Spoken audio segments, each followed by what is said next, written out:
Buenas tardes. Buenas tardes a todas y todos. Buenos días a quienes están en México, América Central. Así que bueno, un placer estar aquí presentando una nueva conferencia magistral organizada por la Secretaría General de la Asociación Interamericana de Defensorías Públicas. Bueno, vamos comenzando mientras se van sumando más personas a la sala para no ir perdiendo tiempo.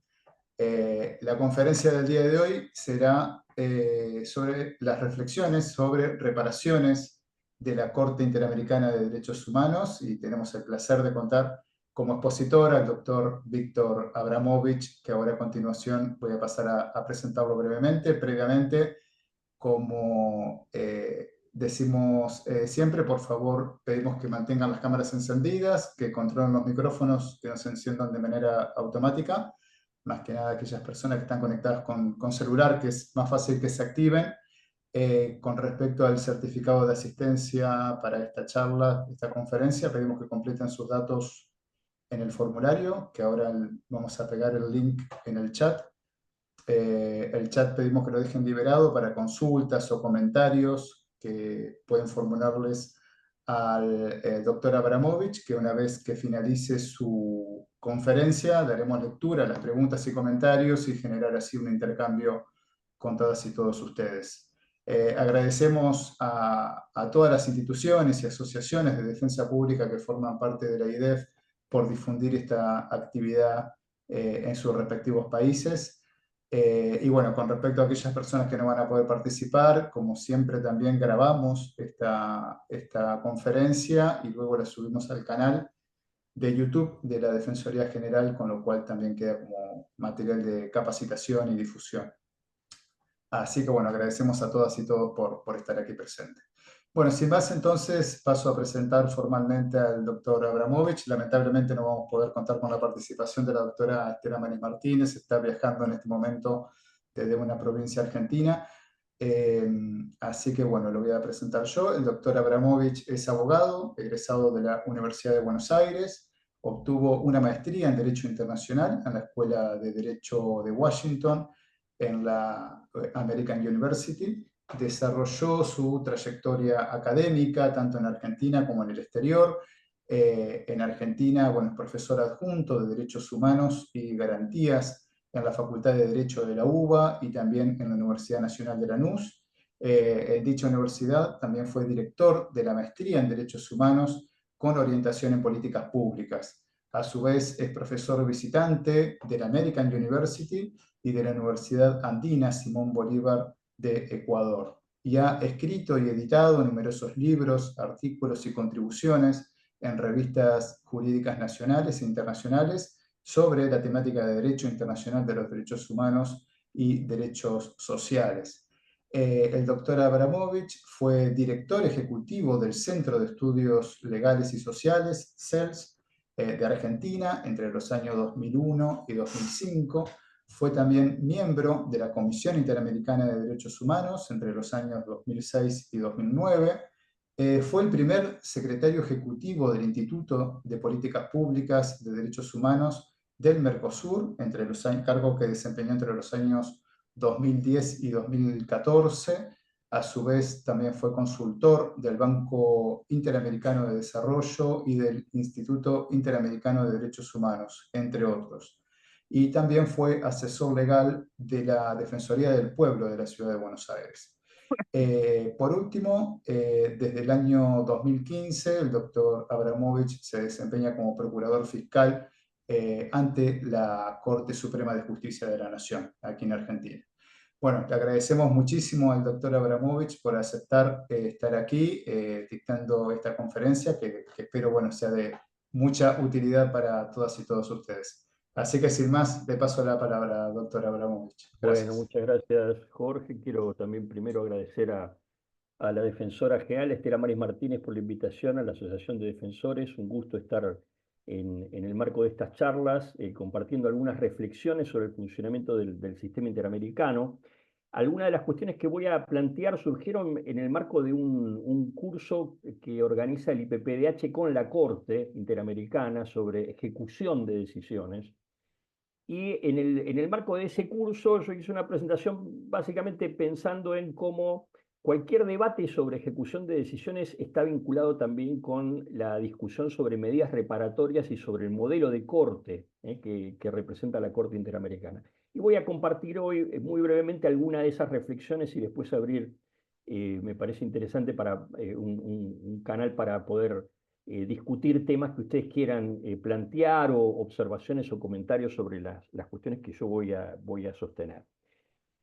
Yo decía, bueno, me parece que el estudio sobre el sistema interamericano es un estudio enfocado principalmente en lo que tiene que ver con el funcionamiento de la Corte, en el análisis de la jurisprudencia y de la evolución de la jurisprudencia de la Corte.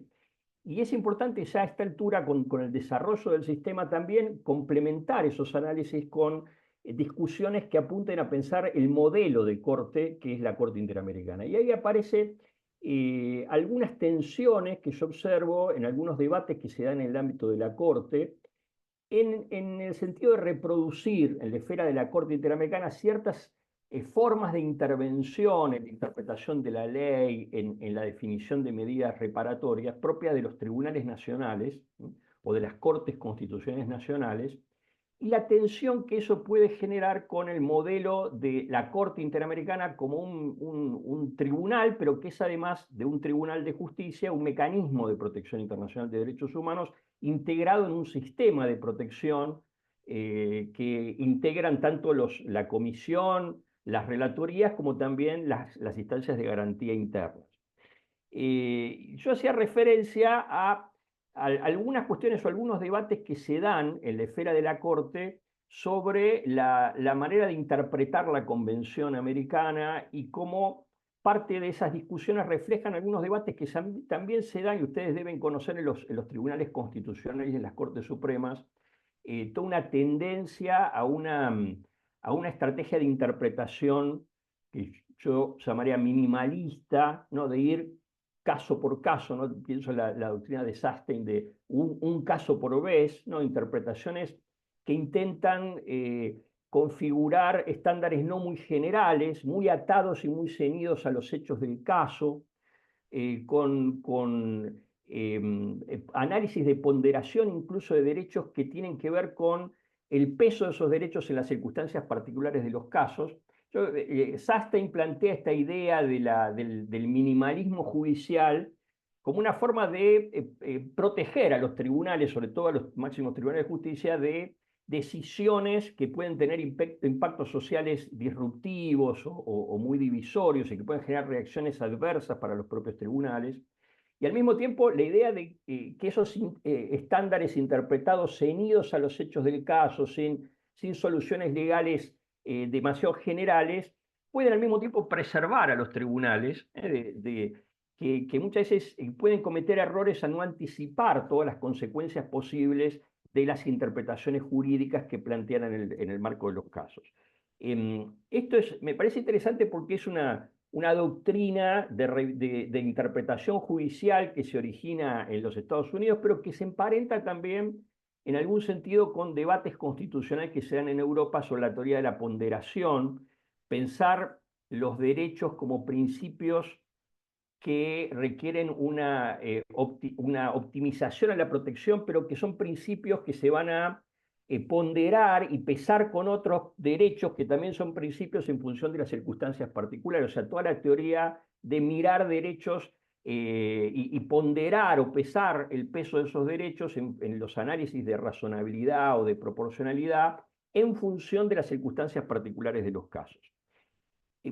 Todas estas tendencias de interpretación judicial que son en gran medida mayoritarias en muchos tribunales constitucionales y Cortes Supremas nacionales, entran de alguna manera en tensión con una historia de una práctica de interpretación de la propia Corte Interamericana de Derechos Humanos, que en sus primeras decisiones, y muchas veces en función también de la compatibilización entre la función en los casos y la opinión consultiva, fue desarrollando interpretaciones de la propia convención y estableciendo estándares con alcances muy generales. ¿No? Pienso los estándares sobre deberes de investigación penal de graves violaciones de derechos humanos y la prohibición de normas de amnistía, que no fue algo que se dio de un día para el otro, se fue construyendo gradualmente desde Velázquez Rodríguez hasta Barrios Altos o Almonacid, pero que claramente plantean una solución legal general sobre la incompatibilidad de ese tipo de normas, más allá de las circunstancias particulares de los casos.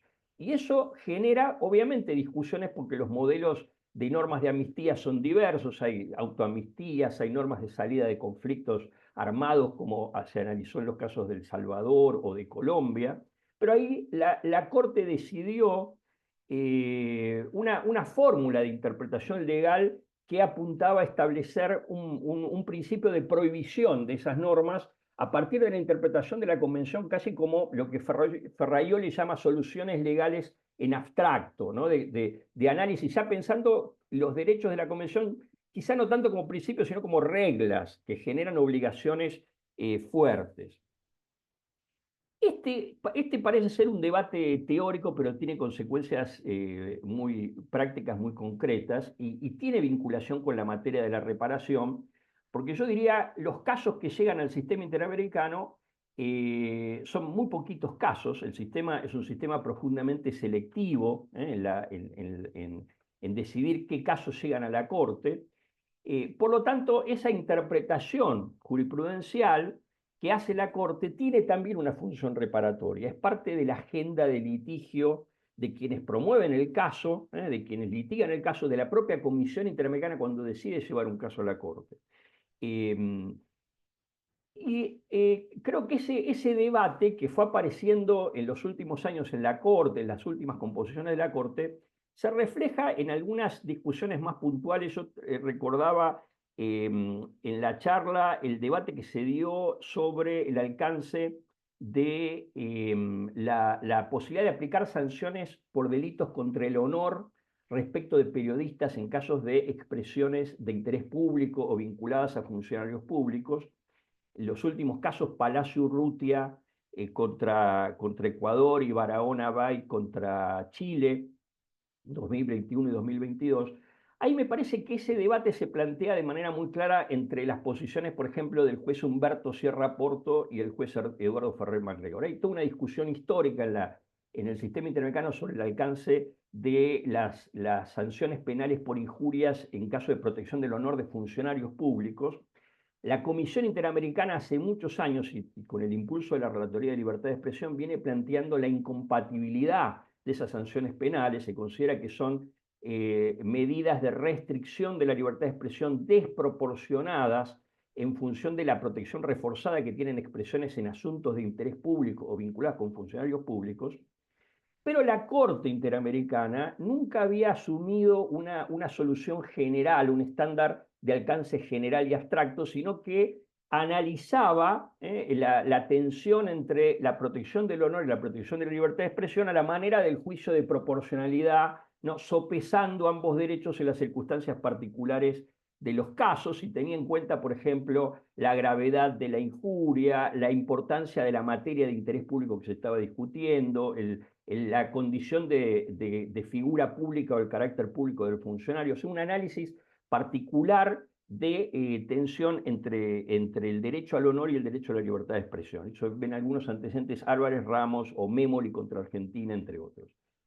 En el caso Palacio Urrutia y Barahona, la posición de la mayoría de la Corte apunta fundamentalmente a el establecimiento de una interpretación más categórica y más clara, planteando directamente la irrazonabilidad de la aplicación de sanciones penales en ese tipo de delitos contra el honor, argumentando que son per se desproporcionados para cuando está en juego expresiones vinculadas con asuntos de interés público o funcionarios públicos. Y la posición minoritaria, la de Humberto Sierra Porto, plantea la necesidad de un análisis caso a caso, ¿no? Y una interpretación minimalista, un poco en la línea a la que hacía referencia, diciendo, bueno, es imposible hacer un análisis general, anticipar la variedad de conflictos que se pueden dar entre el honor y la libertad de expresión. una interpretación más acotada preserva de alguna manera a la Corte decir algo de lo que después puede arrepentirse en casos posteriores donde los hechos pueden ser distintos. Pese que ahí aparece este debate que me parece central porque están discutiendo modelos de interpretación judicial, pero están discutiendo también modelos de corte. ¿Qué tipo de corte es la Corte Interamericana de Derechos Humanos?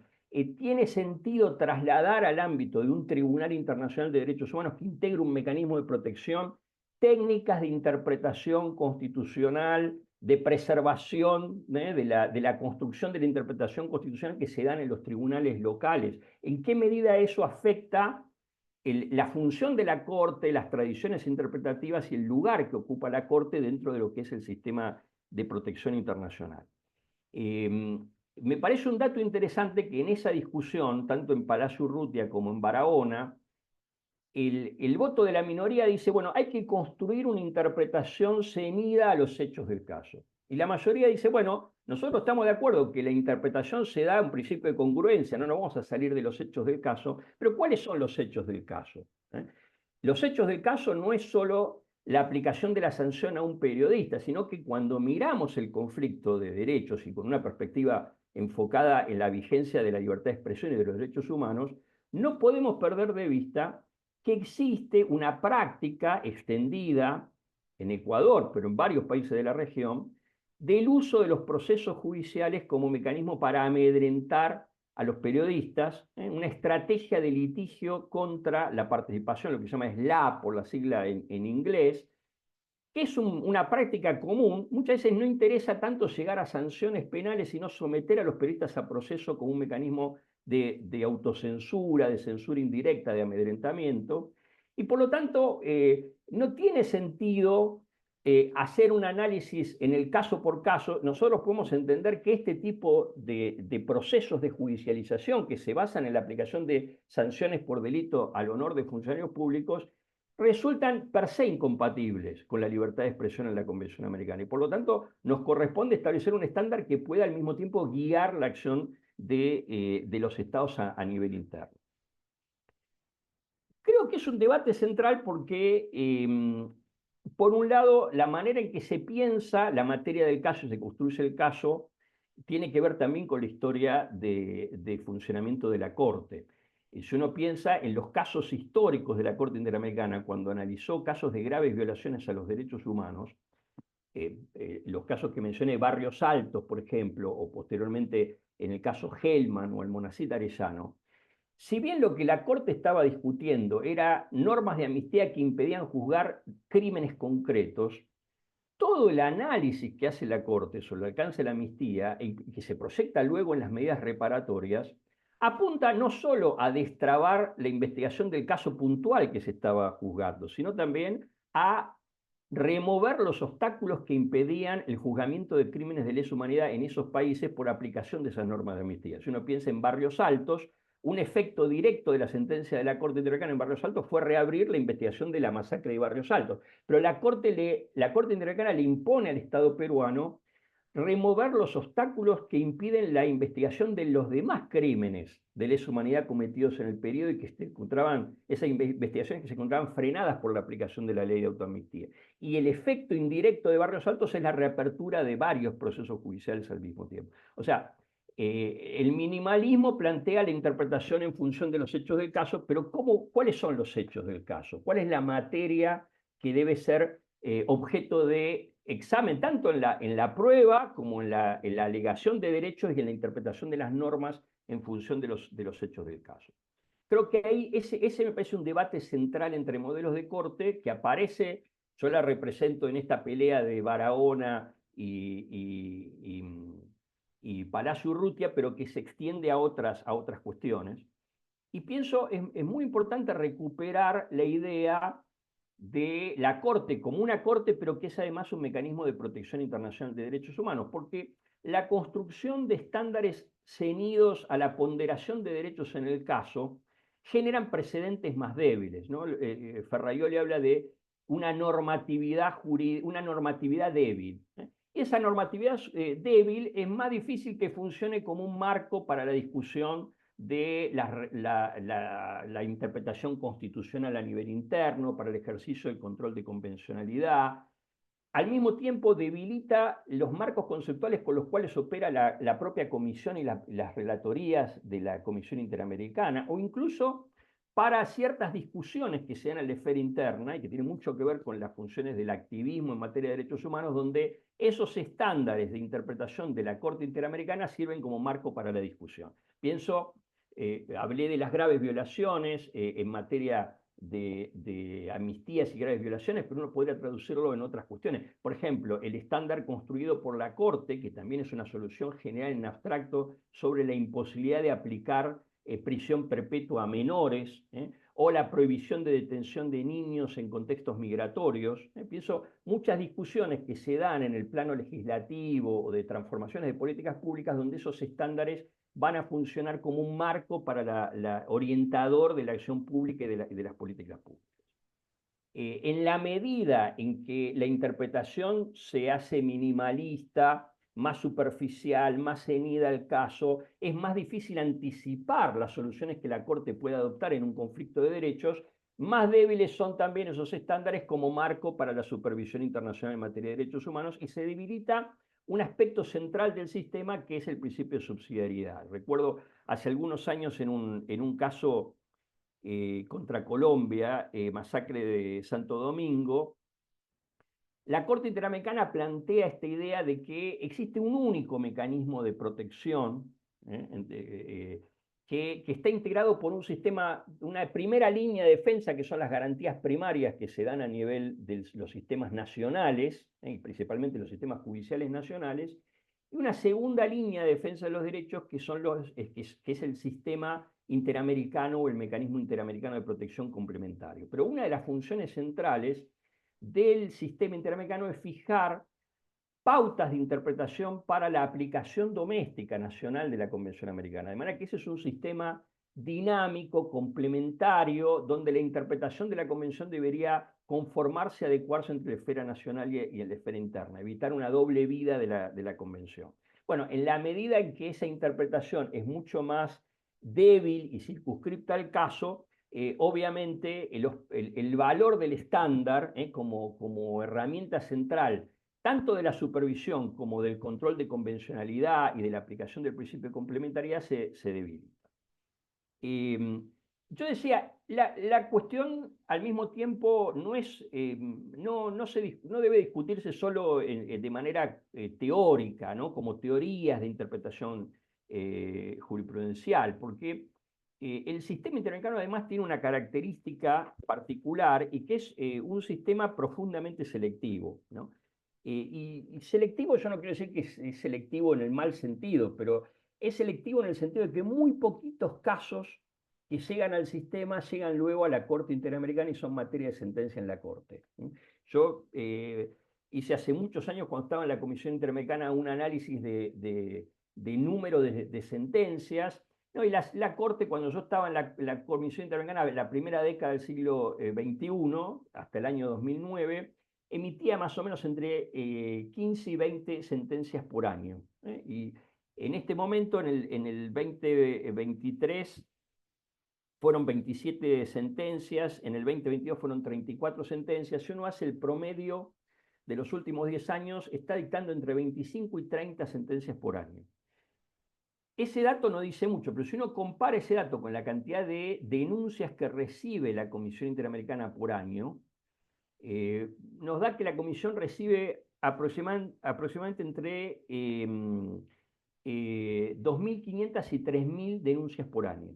O sea, y llegan a la Corte, o sea, la Corte decide entre 25 y 30 casos por año. O sea, más o menos el 1% de los casos que llegan a la Comisión se traducen luego en casos que se litigan en la Corte. Cuando yo hice ese análisis en la primera década, daba más o menos lo mismo, por debajo del 1%. Se recibían entre 1.500 y 2.000 denuncias por año, y la Corte emitía entre 15 y 20 casos por año. O sea, si es una Corte que emite muy pocos, solo para comparar, la Corte Suprema Argentina recibe 21.000 casos por año y emite 9.000 sentencias por año. Yo tengo el dato, y me corregirán los defensores o defensoras de México, que la Corte mexicana tiene entre 15.000 y 18.000 casos por año. La Corte Suprema de los Estados Unidos recibe entre 7.000 y 8.000 casos por año, y emite entre 80 y 90 sentencias por año. O sea, también es una corte selectiva parecido como es la Corte Interamericana. Entonces, ¿qué quiero decir con eso? Los casos que se litigan a la Corte se seleccionan por la comisión, y muchas veces es verdad, son casos individuales, no hay mucho más que decir, se resuelve el caso, se repara, pero la mayoría tiene detrás una agenda de interés público interamericano, y por lo tanto la manera en que la Corte va a resolver el caso no es menor respecto de las consecuencias de ese caso en el futuro y los efectos de ese caso en el futuro.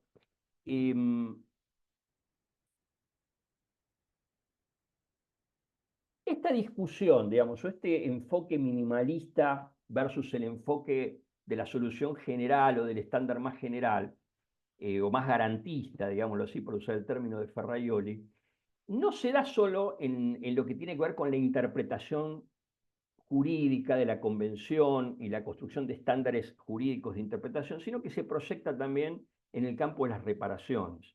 Las tesis más conservadoras o más minimalistas hace muchos años que vienen planteando un debate al interior de la Corte sobre acotar las reparaciones, ceñirlas mucho más a los hechos puntuales del caso que es materia de examen. Y con la construcción de un concepto que históricamente planteó la Corte, que es que las reparaciones tienen que guardar un nexo causal con los hechos del caso. Y acá también se plantea un argumento, ¿no?, de preservación, de poder fijar reparaciones que al mismo tiempo puedan ser ejecutadas, que guarden una relación directa con la cuestión que fue materia de litigio, contar con información suficiente para establecer esas medidas de reparación.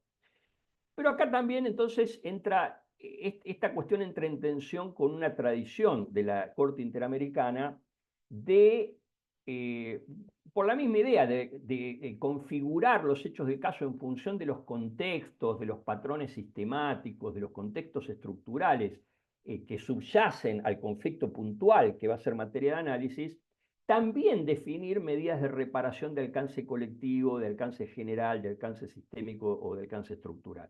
Ahí hay también una tensión que me parece que se refleja en algunos debates que se dan en la Corte en materia de reparaciones. Yo mencionaba antes, en los casos de graves violaciones, nunca la Corte se limitó a establecer, por ejemplo, medidas de investigación vinculadas con el hecho puntual. Cuando estaban en juego normas de amnistía, extendió las medidas reparatorias del caso a una medida de alcance general de remoción de los obstáculos que impedían el juzgamiento de los crímenes y la aplicación general de las normas de amnistía. Y algo parecido me parece que se da en el litigio de casos que tienen que ver con violencia y discriminación estructural. Uno puede ver en los últimos 20 años en el sistema toda una construcción de una nueva modalidad de casos colectivos que no son los de las graves violaciones, pero que tienen que ver con prácticas, patrones o prácticas de discriminación estructural en perjuicio de grupos en situación de vulnerabilidad, o violencia estructural, pienso en los casos de violencia de género, de violencia y desplazamiento de población indígena, de reclamos de derechos culturales indígenas, de violencia contra población migrante en situación irregular, o los casos más recientes de violencia o discriminación por orientación sexual.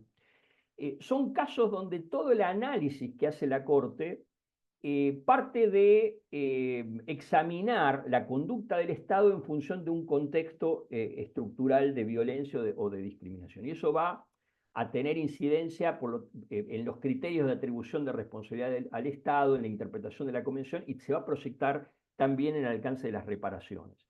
Me parece interesante recuperar uno de los precedentes en esa materia, que es Campo Algodonero, del 2009, creo que es Campo Algodonero, no, perdón, sí, 2009, que establece la idea de el concepto de reparaciones transformadoras, ¿no? Reparaciones transformadoras. Y dice, bueno, acá nosotros estamos analizando un contexto de violencia estructural y esto nos obliga a repensar la idea de la reparación restitutiva, o sea, tratar de restituir a la víctima en el goce de los derechos conculcados. E incluso trasciende la idea de la no repetición, porque no estamos planteando prevenir la repetición de la conducta ilícita puntual. En la medida en que la violencia que sufrieron las mujeres en este caso es el emergente de un contexto o de un patrón sistémico de violencia que tiene alcance estructural, cualquier medida reparatoria no debería tratar de volver retrospectivamente a la situación previa, sino transformar los factores estructurales que generan esa violencia. La idea de reparación transformadora es una idea que está muy arraigada también en todo el litigio de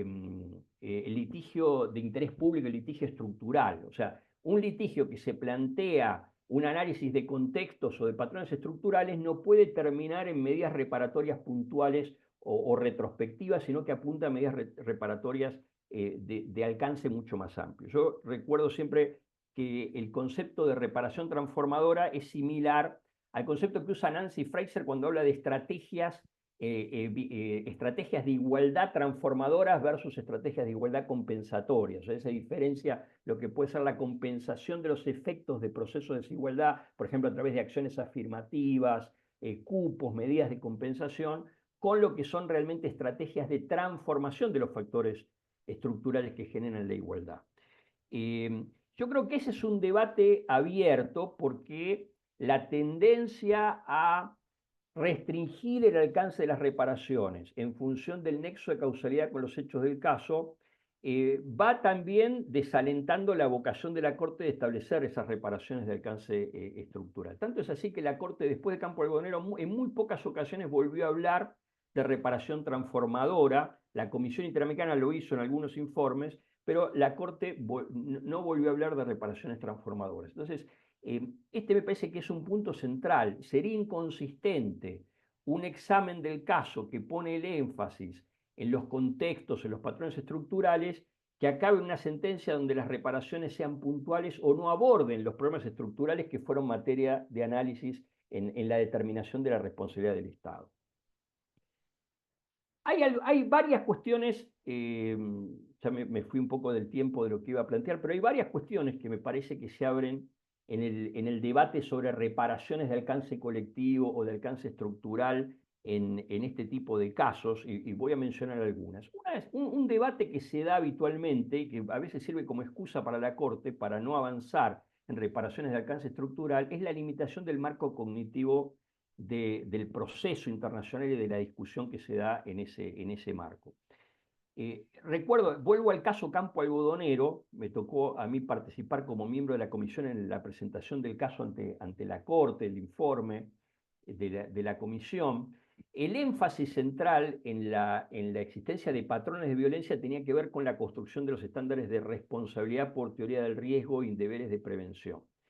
Sin embargo, la Corte avanza en ese sentido, atribuye responsabilidad a México por incumplimiento de deberes de prevención, pero paradójicamente cuando se discute en la etapa de reparaciones medidas concretas vinculadas con la prevención de riesgos de violencia en Ciudad Juárez y en el estado local donde se produce el hecho, la Corte decide no establecer mecanismos y reparaciones en ese ámbito porque considera que el Estado había informado sobre una serie de políticas de prevención de violencia que tenía en curso y que ni la comisión ni los peticionarios le habían brindado información técnica que permitiera evaluar el alcance y la efectividad de esas políticas de prevención. Entonces, se produce lo que para mí es una decisión que en este aspecto al menos es una gran decisión de la Corte, pero en ese aspecto es inconsistente. Todo el análisis de la responsabilidad del Estado se basa en el incumplimiento de deberes de prevención, pero al momento de fijar medidas reparatorias, la Corte considera que no tiene capacidad e información técnica suficiente para entrar en el campo de las políticas de prevención de violencia por falta de información sobre la evaluación de las políticas que en ese momento venía desarrollando el Estado. Yo, discutiendo esta cuestión en distintos ámbitos, decía, bueno, ¿qué le impedía a la Corte establecer, por ejemplo, como una medida de reparación, la producción de información técnica independiente que evaluara esas políticas de prevención que el gobierno decía que estaba implementando, pero que no se sabía qué efectos concretos en la práctica tenían en términos de reducción de los datos y de la estadística de violencia? Nada impedía a la Corte establecer eso o generar algún ámbito de producción de información previo a decidir sobre el tema que completara los déficits de información de lo que había presentado la comisión y los peticionarios en ese debate.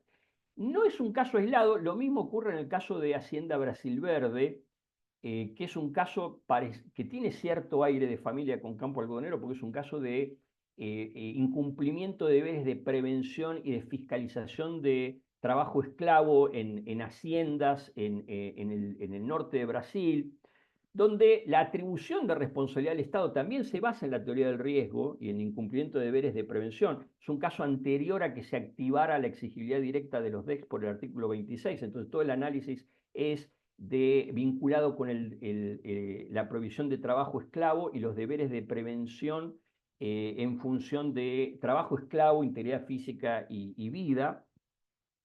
Y acá pasa más o menos lo mismo. Si bien el incumplimiento de deberes de prevención del trabajo esclavo y de fiscalización de las haciendas era el fundamento central de la atribución de responsabilidad del Estado, cuando se da el debate de medidas reparatorias, los peticionarios, sobre todo en el caso, plantean la necesidad de que la Corte aborde las políticas de prevención de trabajo esclavo en Brasil.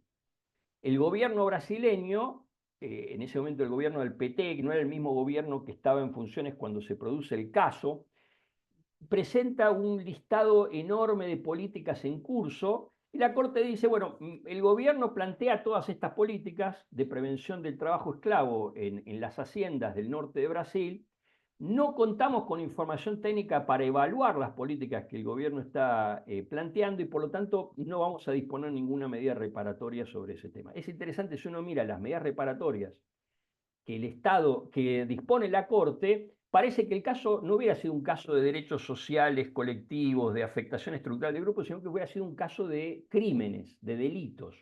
¿No? Y quizás por la composición de la Corte en ese momento, apunta fundamentalmente a la tipicidad, a la imprescriptibilidad de los crímenes de trabajo esclavo. Era un elemento importante el caso para que no hubiera impunidad, pero se pierde todo el debate de la política preventiva en materia de trabajo esclavo.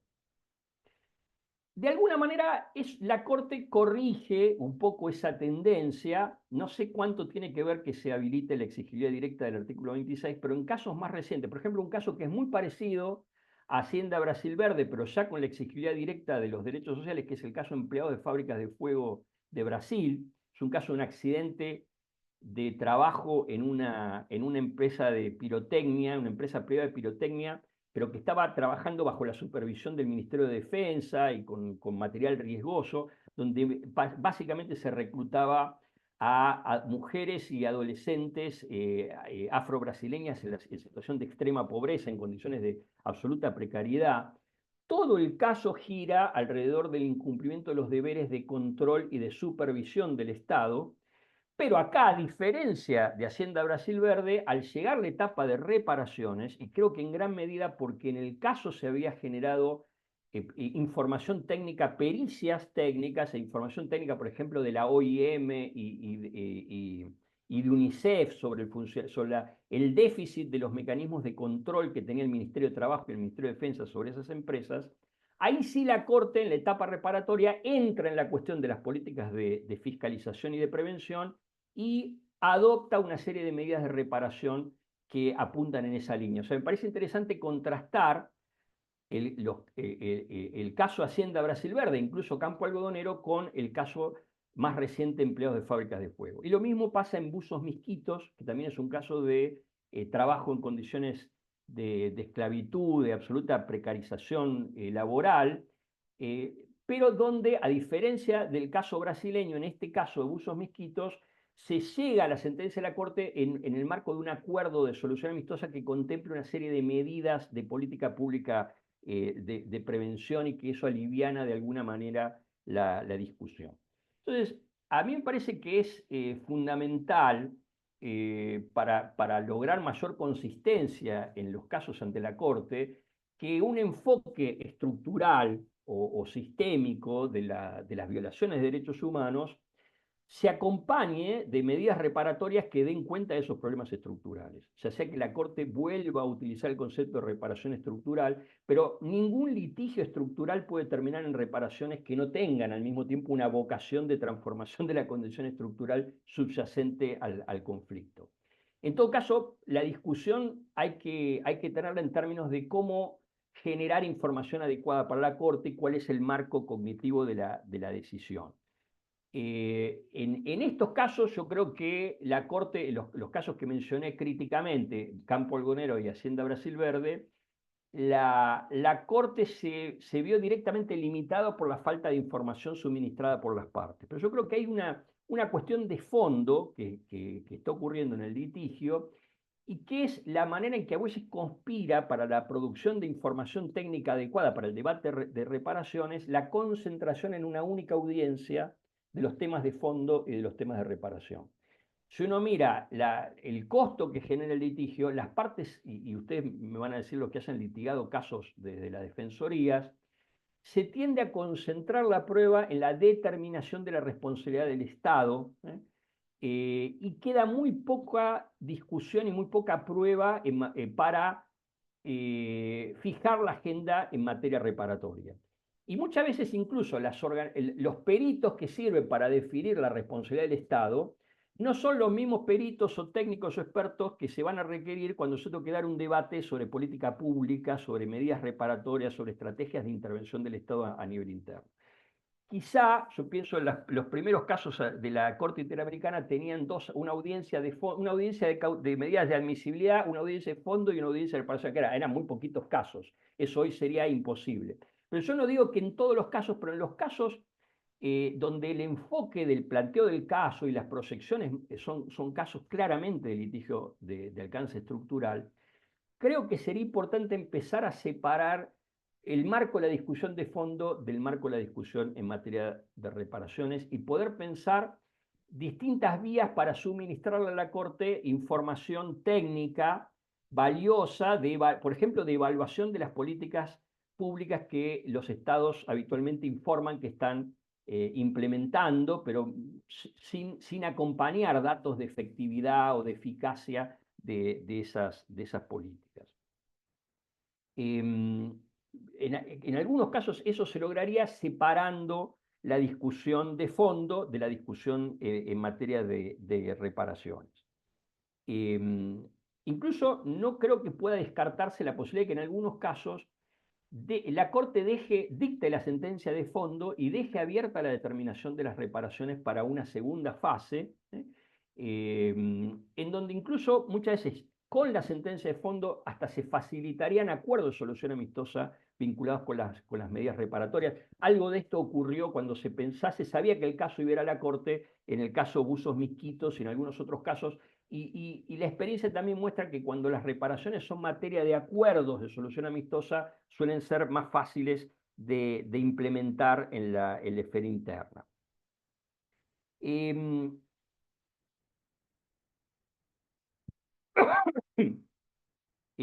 La otra cuestión que también me parece importante destacar es, en el caso de empleado de fábrica de fuego, un valor central para que la Corte pudiera entrar en reparaciones vinculadas con política de prevención fueron los informes técnicos de organismos internacionales especializados. En el caso de la OIM me parece central. Entonces, creo que es importante cuando uno piensa estrategias de litigio, estructura en la Corte, ¿qué rol podrían cumplir? Pienso la CEPAL, el IPPDH, el OIM o incluso organizaciones técnicas públicas autónomas nacionales, las redes de investigaciones de CONICET en la Argentina o las redes de investigación pública en México, en Colombia, en Brasil, en la determinación de información técnica, en los peritajes técnicos para discutir específicamente medidas o políticas reparatorias. Otra cuestión que también me parece importante mencionar es en un caso reciente, el caso Olivera Fuentes contra Perú, otra iniciativa que también destaco de la Corte es la vinculación de las medidas reparatorias del caso con las medidas de reparación que se habían adoptado en casos previos, donde se habían abordado las mismas problemáticas. En particular el caso Azul Maril Rojas, que era un caso sobre violencia institucional por la condición de LGBT de la víctima. La Corte lo que hace es vincular, primero me parece que es un caso interesante para ver un buen análisis punto por punto de las medidas reparatorias solicitadas por la Comisión y por los peticionarios, cada medida, qué alcance tiene, qué dice el Estado y la resolución fundada de admisión o de rechazo de esas medidas de reparación, cosa que no es común en el resto de los casos. Acá aparece un análisis pormenorizado y fundado de cada una de esas medidas de reparación, pero al mismo tiempo mirar las reparaciones en el caso con casos previos que abordaban la misma problemática y conflictos similares. O sea, vuelvo a esta idea de mirar el caso en función de los conflictos de los cuales el caso emerge, que esto es una idea que no es común en los tribunales, pero debe ser un principio, una perspectiva propia de una corte que es además un mecanismo de protección de derechos humanos. No tendría sentido dictar resoluciones sobre la misma problemática en Perú sin vincular lo que la corte dice y vincular al mismo tiempo también lo que va a ser la supervisión de cumplimiento de una reparación con las reparaciones en los casos previos. Esto la Corte ya lo ha hecho, por ejemplo, en los casos de haitianos en República Dominicana, que hay una serie de casos que abordan problemáticas de violencia y de desplazamiento similares, donde ha vinculado lo que dijo en un caso con lo que dijo en otro, incluso los procesos de supervisión de cumplimiento se han entrelazado porque más allá de la materia puntual de cada caso, la Corte está abordando problemas comunes, si fueran casos internos, si bien no se tramitaron como casos únicos, se aborda una cierta conexidad al momento de la definición de las reparaciones y de la implementación final de las reparaciones. La última cuestión que también me parece importante plantear es este tipo de reparaciones de alcance más estructural no significa que la Corte se tenga que poner a hacer la política pública. No es eso lo que estoy diciendo. O sea, plantear que la Corte tiene que definir medidas de reparación de alcance estructural y entrar en el terreno de la política pública no necesariamente implica que la Corte va a definir desde Costa Rica una política pública. Lo que la Corte define es la materia sobre la cual el Estado tiene que intervenir e incluso puede fijar lineamientos sobre cómo debería ser esa intervención. Por ejemplo, en este caso, Libera Fuentes plantea la necesidad de que se hagan campañas de difusión masiva, un plan pedagógico de capacitación de funcionarios de las áreas que estuvieron involucradas, las distintas áreas del Estado involucradas en este caso, en el caso previo. La definición del plan concreto y su implementación le corresponde al Estado y lo que va a hacer la Corte en todo caso es supervisar. Son sistemas de reenvío, pero que eso no implica que la Corte esté teniendo injerencia en la política pública porque marque un campo sobre el cual el Estado tiene que intervenir. La responsabilidad final en la definición de la estrategia le va a corresponder al Estado Nacional y en todo caso lo que va a hacer la Corte es un proceso de supervisión. En el marco de ese proceso de supervisión, también vuelve a aparecer el mismo problema de ausencia de información técnica que muchas veces se da en la etapa de definición o de formulación de la medida reparatoria. Entonces, acá también creo que la experiencia de litigio estructural en otros países en algún caso puede servir, no siempre es exitosa, pero en algún caso puede servir. Por ejemplo, la posibilidad de que la Corte delegue en actores expertos que por ahí no son los peticionarios, ni lo es la comisión. Los peticionarios pueden ser organizaciones expertas en litigar, pero por ahí no tienen suficiente capacidad para producir información sobre las políticas públicas que integran la medida reparatoria. Entonces, ahí la Corte va a requerir nuevos actores que van a producir información técnica para la supervisión de esas políticas. Y pienso que, así como mencionaba, ciertas agencias internacionales que pueden ser brindar peritajes técnicos para formular reparaciones, también podrían intervenir en las instancias de supervisión, ¿no? Pienso, algunos sistemas tienen figuras de delegados de la Corte o de Special Master, actores que pueden incluso ir al terreno, evaluar la implementación concreta de las políticas, consultar la producción de información que generan los propios organismos, producir información técnica y llevar información a la Corte. En algunos casos la Corte también está haciendo visitas en terreno de supervisión. Yo tengo ciertas dudas sobre cómo funcionan esas visitas. La Corte no tiene mucha experiencia en visita en terreno, porque no es la Comisión Interamericana tiene una historia de 30 años, de 40 años de visita en terreno, no es así la Corte.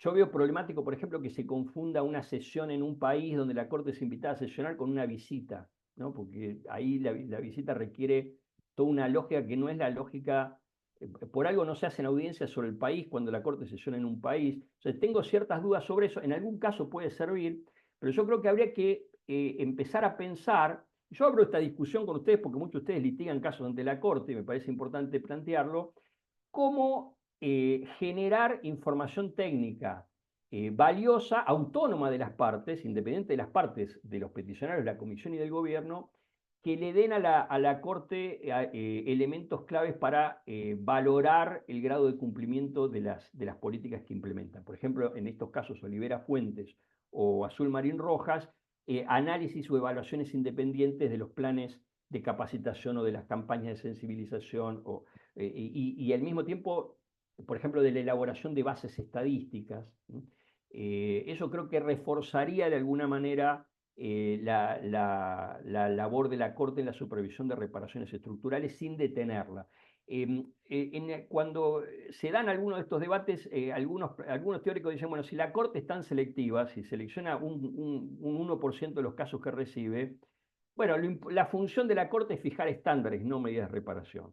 Yo siempre insisto en que las medidas de reparación también tienen un efecto no solo directo sobre las víctimas, sino indirecto, porque la Corte también está construyendo un modelo de justicia en casos estructurales o colectivos, que puede ser seguido como modelo por las instancias nacionales. Entonces, todo el debate sobre reparaciones es un debate central para pensar qué modelo de corte es la Corte, y en mi opinión es un tribunal internacional, pero que integra un sistema de protección y por lo tanto es también un mecanismo de protección internacional, y esa debe ser una perspectiva a considerar tanto al momento de interpretar la convención como al momento de formular e implementar medidas reparatorias.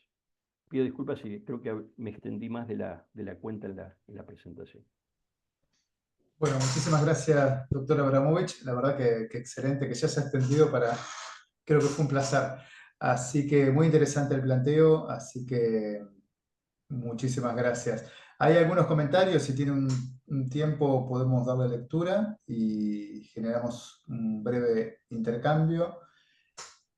Por un lado, de María Aike Montserrat Munín, comentario y pregunta. O sea, la Corte, en los casos de falta de información, ¿no debería, previo sentenciar, requerirle al Estado informe respecto de las políticas públicas, su cumplimiento y resultados, teniendo en cuenta la instancia a la que se llegó? Esto a efectos de que los peticionantes obtengan una sentencia que cumpla cada una de sus intereses buscados, porque si no, solo se obtienen un efecto meramente declarativo. Esa Claro. es la consulta.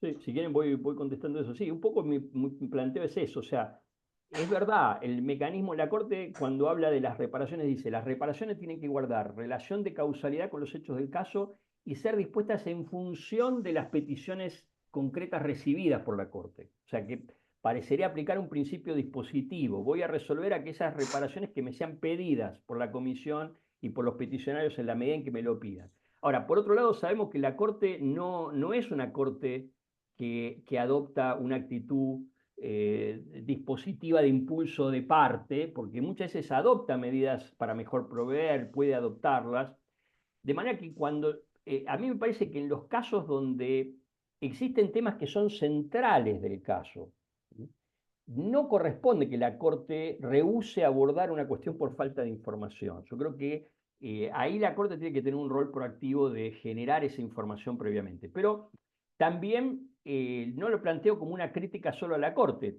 La Comisión y los peticionarios tienen que saber que si litigan casos de alcance estructural y van a formular o a pedir medidas de reparación estructural, tienen que garantizar información técnica que avance incluso sobre la evaluación de las políticas, y si están planteando, por ejemplo, me acuerdo toda la discusión que se dio en el caso de Hacienda Brasil Verde sobre la ficha sucia, que era un registro de empresas que tenían trabajo esclavo, que era una norma muy efectiva porque esas empresas salían de la proveeduría del Estado, de los listados para obtener beneficios impositivos, una medida de incentivo negativo respecto al trabajo esclavo, pero que generaba una gran resistencia de las empresas, sobre todo el complejo agropecuario brasileño, y tanto así que cuando entró el gobierno Bolsonaro, una de las primeras medidas que adoptó fue eliminar la ficha sucia, ese registro de empresas que tenían trabajo esclavo.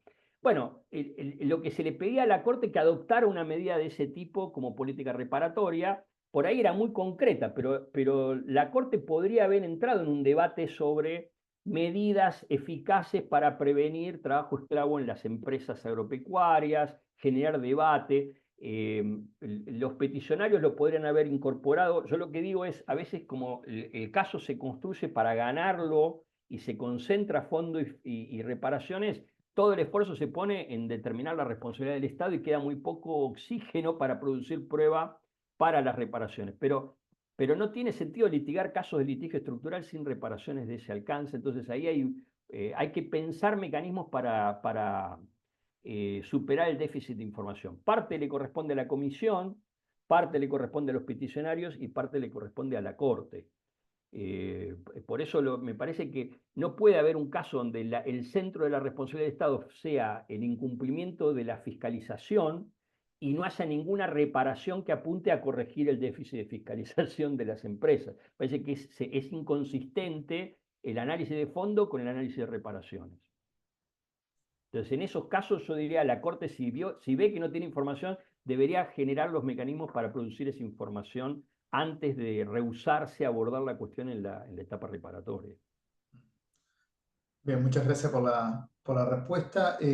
Otra pregunta de Miguel Ángel Lara Estrada, Defensor Público Federal de México, respecto a la condena de reparaciones de daño. ¿Qué opinión tiene sobre la posibilidad de acortar tiempos para resolución y ser específicos para los estados que sean condenados para que justifiquen cada uno de los poderes el cumplimiento de dichas reparaciones? ¿Es posible sea sancionable en periodo de funciones y no post de los entes que violen los derechos humanos? No entiendo Sí. bien la pregunta. Esto aclara ahí como medida de certeza y seguridad en pro de los derechos humanos. No sé, está conectado, doctor, no sé si por ahí quiere abrir el micrófono y aclarar la pregunta. Le agradeceríamos brevemente.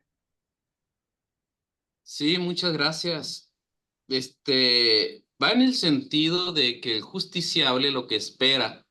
Por ejemplo, aquí en México tenemos la justicia pronta y expedita, pues eso es general, ¿no? Porque es muy lamentable que el litigio que se lleva a cabo en sedes internacionales, los tiempos, el justiciable primero se muere y luego vienen las resoluciones. Claro que eso tiene los beneficios los herederos, pero ¿qué posibilidad hay de que esto se haga más dinámico, que las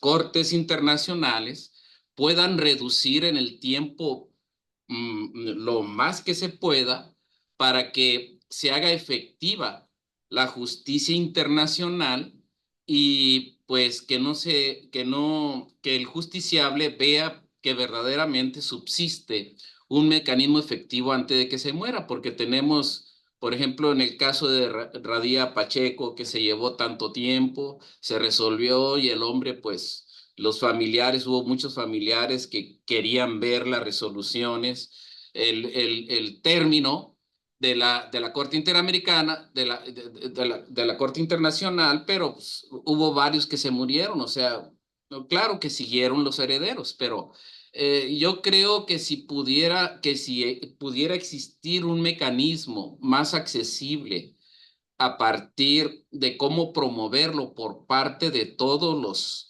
los estudiosos, los que estamos interesados en estos temas, para que las cortes no duren tanto, incluso que sean el periodo en el que el servidor público que violentó el derecho, que antes de que termine su periodo, estaría bien que se determinara por parte de la Corte esas violaciones, precisamente por lo que estoy planteando ahí, porque eso va dirigido al derecho de la petición con relación a futuros servidores públicos. Disculpen, esa No, no, sería mi intervención. sí. Bueno, ese es, digamos, es otra cuestión estructural del sistema, que es la demora de los procesos, porque si uno piensa, nuestros procesos judiciales, yo trabajo ante la Corte Suprema, a veces recibo casos que empezaron a tramitarse hace 20 años en primera instancia y están llegando a la Corte, y después la Corte se toma a su vez 5 o 6 años para decidir. Si uno piensa, los procesos judiciales nacionales tienen en casi todos nuestros países problemas de demora, y el sistema interamericano, uno puede llegar después que agotó las instancias nacionales. Entonces, lograr sentencias de la Corte Interamericana en tiempo real, por ejemplo, para que coincidan con el funcionario que violó, sigue en funciones, salvo en algunos países donde los funcionarios siguen en funciones indefinidamente, digamos, pero es bastante complejo. Por lo general cambian las circunstancias, cambian los países, y eso es más, hace más complejo. Ahora, la Corte tiene sus propios problemas de demora. O sea, no me salgo de esto. Hay tiempos muertos en el procedimiento, sobre todo ante la Comisión Interamericana, que se podrían eliminar con una mejor organización del docket de casos de la Comisión. Hay algunas ideas que se han planteado. Por ejemplo, me parece muy importante también. Yo hablé solo de las reparaciones y del marco de los casos contenciosos, pero toda la función de protección cautelar del sistema, o sea, las medidas de protección cautelar son centrales, porque es así, no requieren agotar recursos internos y muchas veces inciden sobre los procesos en curso. Y por otro lado, algunas discusiones que yo creo que se pueden dar para abreviar procesos.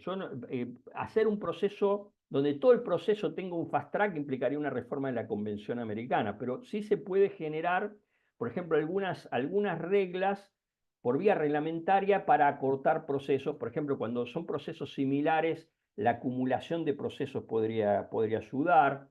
Yo creo que esta idea de la selectividad, o sea, se selecciona el 1% de los casos. Bueno, si hubiera un procedimiento de selección explícito, donde la comisión pudiera tener y publicar y hacer explícito los criterios con los cuales selecciona los casos que van a la Corte, y pudiera de su docket de casos priorizar casos en función del interés público interamericano, aunque sea no respetar el orden cronológico de los casos, pero al mismo tiempo la peor selección es la selección donde uno no conoce los criterios utilizados. Entonces, esa puede ser una selección arbitraria. Una selección con criterios explícitos yo creo que ayudaría. Eso implicaría tener una suerte de certiorari para rechazar algunos casos y seleccionar otros para ir a la Corte con criterios explícitos, ¿no? Como una fiscalía que puede decidir qué casos llevar a juicio y qué casos desechar por ciertos criterios de utilidad en la persecución penal. Bueno, que haya algo parecido.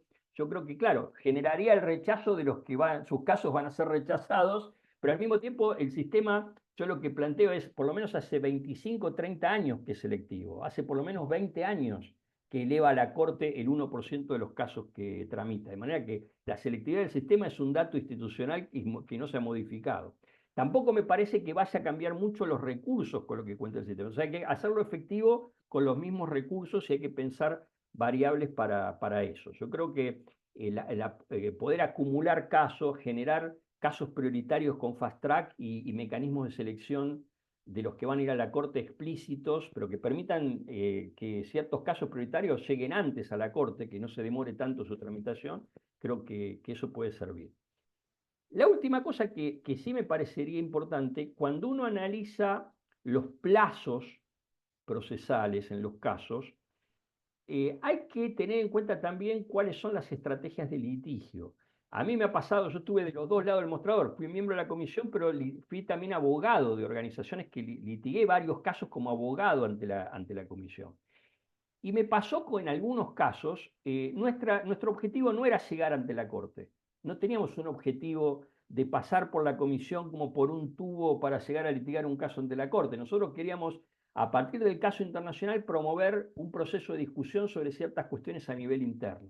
De manera que el litigio del caso ante la comisión se fue demorando en muchas ocasiones, pero porque no había una vocación de apurar el trámite para que fuera a la Corte. Y esto lo vemos hay varios casos donde esto aparece. Pienso, me ha tocado el caso Unión Patriótica contra Colombia, que es un mega caso de violencia en el marco del conflicto armado, donde en el marco de las audiencias y de procesos de solución amistosa que duraron años, en el marco del caso de Unión Patriótica, se fueron obteniendo medidas de protección, discusiones puntuales de situación, el caso ante la Comisión fue una plataforma para discutir eso con el Estado. O sea, y recién después se desprendió uno de los casos que fue a la Corte, que fue Cepeda, y hubo más una intención de plantear el caso ante la Corte, pero no siempre estuvo en la estrategia de litigio que el caso llegara a la Corte. Esto me parece también interesante. El sistema tiene cierta complejidad que me parece es importante también llevarlo al análisis de los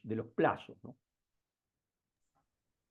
Muchas gracias por Pero la otra respuesta. cosa Sí, más que me parece adelante. importante, el tema de la responsabilización de los funcionarios, porque el caso es contra el Estado, pero obviamente en todos los casos hay funcionarios que están involucrados. Recuerdo el caso Bulacio con Argentina, la propia Corte Suprema cuando implementa Bulacio manda a investigar a los funcionarios judiciales que se habían involucrado en los casos colombianos también existe esto. La Corte Interamericana no va a tomar decisiones sobre esa materia. Es una materia que no es propia de la competencia de la Corte. Salvo que en algunos casos sí lo que hace es plantear la necesidad de que se promuevan procesos de investigación de responsabilidades disciplinarias. Pienso los casos de esterilización forzada en hospitales públicos en Perú o en Bolivia. Plantear eso, pero es muy importante la legislación interna, o sea que los casos donde la condena al Estado por violaciones de derechos humanos que implican incumplimiento de funciones administrativas puedan tener alguna traducción en el contencioso administrativo interno, en los regímenes disciplinarios internos, ¿no? En la ley de implementación de decisiones en Colombia, por ejemplo, no sé si sigue estando eso, pero distribuía entre la reparación económica entre las áreas del Estado, entre los presupuestos de las áreas del Estado involucrados en la violación. O sea, que estaba, si el Poder Judicial se le atribuía el 40 o el 50% de la responsabilidad, la reparación económica salía en un 40 o 50% del presupuesto del Poder Judicial o del Ministerio de Defensa. Una manera de distribuir la responsabilidad en la violación, en la etapa de cumplimiento de la sentencia. Yo creo que esos mecanismos tienen que ser mecanismos previstos en las legislaciones nacionales, pero son coadyuvantes a la implementación efectiva de las sentencias. Y creo que pueden ser muy, muy importantes. Muchas gracias, Víctor. Dos últimos comentarios que entraron y con esto ya iríamos terminando. Uno de Gustavo Iglesias, defensor público de Argentina, que comenta que el problema de demostrar el marco del caso en cuanto al fondo y sobre las medidas de reparación adecuadas es importante por ahí ver algunos informes periciales. Menciona el informe pericial de Sofía Tiscornia en el caso Fernández Prieto, bueno, que está también, se puede ver en YouTube, muy interesante, donde abordó no solamente la cuestión del caso concreto, sino que también lo contextualizó, digamos. Estoy ampliando un poquito lo que puso Gustavo, contextualizó, digamos, las medidas y los usos de la policía en esa época de los casos. Y después una pregunta de Guillermina Machado, y con esto ya iríamos terminando, que habla, bueno, de la publicación del diálogo entre las Cortes regionales. El presidente del Tribunal Europeo de Derechos Humanos señaló que el reformismo constitucional es una práctica latinoamericana. Pregunta si hay antecedentes, si sabe si hay antecedentes de reparaciones estructurales en el sistema europeo o africano. Eh, no conozco tanto. El sistema europeo tiene también una política muy conservadora y muy moderada en materia de reparaciones, al punto en que durante muchos años el Tribunal Europeo decía sus sentencias son per se una reparación y solían no entrar en reparaciones de alcance marginal. Pero obviamente hay casos en el Tribunal Europeo donde se ha condenado a reformas legislativas o cambios de política pública. Y yo creo que eso es importante tenerlo en cuenta. No es solo el sistema interamericano. Pienso, por ejemplo, en los comités de Naciones Unidas. Hay varios casos. Yo recordaba en una discusión que tuvimos sobre reparaciones los casos del Comité de Derechos Humanos sobre Velo Islámico, en Francia, donde las medidas de reparación apuntan a transformar legislación y prácticas estatales, y son dispuestas por un comité de Naciones Unidas. Yo creo que hay que, o sea, quiero decir con esto, el litigio estructural, las reparaciones estructurales no son solo patrimonio de tribunales nacionales. Hay organismos internacionales y tribunales internacionales que pueden disponer ese tipo de medidas.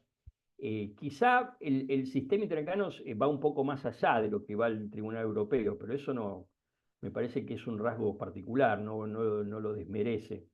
Y como vimos, tampoco es imposible hacerlo. Yo creo que hay muchos debates sobre el alcance, la función judicial, pero este tema de información, como ustedes están planteando bien, hay casos donde esa información se genera y puede servir de base a la adopción de medidas reparatorias.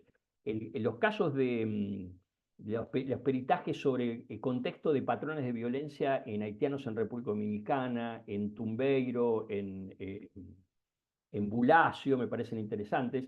Yo les comentaba, también les recomiendo, en el caso empleado de fábricas de fuego de Brasil, hay una serie de peritajes técnicos muy interesantes sobre la política de policía del trabajo en las fábricas de pirotecnia en el Estado, informes que a veces son informes técnicos de organismos públicos, del propio Ministerio de Trabajo Federal, que tiene incluso una fiscalía de trabajo, pero también informes de centros de investigación académicos, que son estatales pero autónomos del gobierno, que producen información y que es una información técnica que marca el déficit. No es fácil analizar una política de policía del trabajo, no cualquiera lo puede hacer. Por lo general, los organismos de derechos humanos no trabajan esos temas. Entonces, si pueden generar información por ahí en otras áreas, pero no en... Entonces, ahí se requiere sumar actores a la discusión, actores técnicos, y ese tipo de peritajes son claves para después generar el terreno sobre el cual la Corte puede avanzar en marcar temas de agenda, en orientar políticas y también después en fiscalizar las que se implementan. Bueno, muchísimas gracias.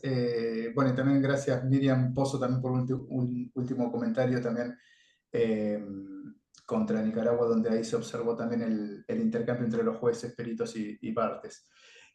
Bueno, de esta manera entonces terminaríamos aquí. Muchísimas gracias, doctor Abramovich. La verdad que interesantísimo. Por suerte queda grabada y vamos a poder escucharla nuevamente y también difundirla a todos aquellos que no pudieron estar el día de hoy. Así que, bueno, un agradecimiento especial Bueno. entonces por tu participación, la verdad que excelente y muy instructivo. Y también, bueno, agradecer a todas y todos los aquí presentes por haber participado en esta nueva conferencia magistral. Bueno, Bueno, así que muchas sin gracias. más, Buenas nos tardes a despedimos. todos. Chao, hasta luego a todos y todas.